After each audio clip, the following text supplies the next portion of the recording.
everyone, good morning. Good morning. Just woke up.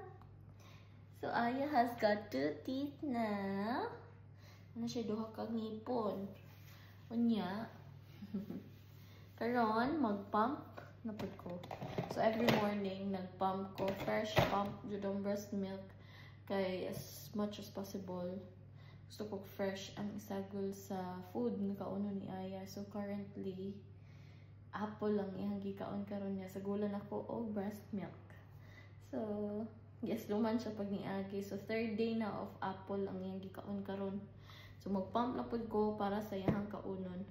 Unya, isa sa mga struggle po na karong mga panahon na kay dili siya mo didi kaya wala siyang hinay-hinayan og pa-try og breast kanang feeding bottle kay para dili siya mabigla og mobalit akong trabaho. Unya, una kani Dr. Brown sa akong gigamit dili jud siya mututoy bisag insaon iyag yung itod yung nipple pagawas kay medyo murag gahion ang iyang nipple bitaw.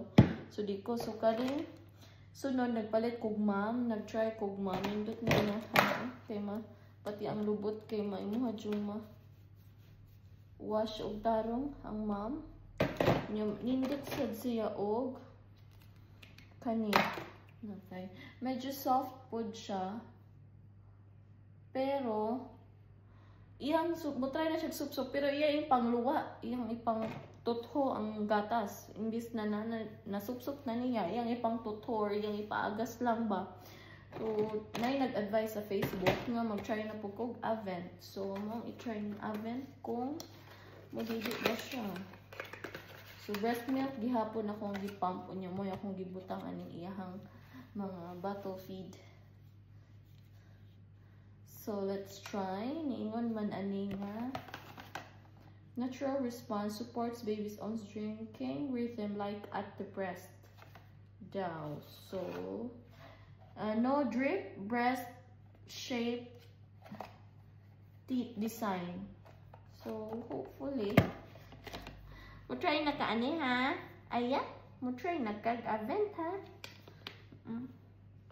Sumli pa open.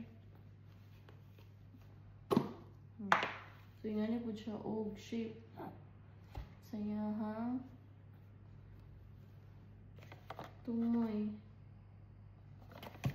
So hopefully mo didi na siya si Aya ani. Kaya nung dili siya makuratan.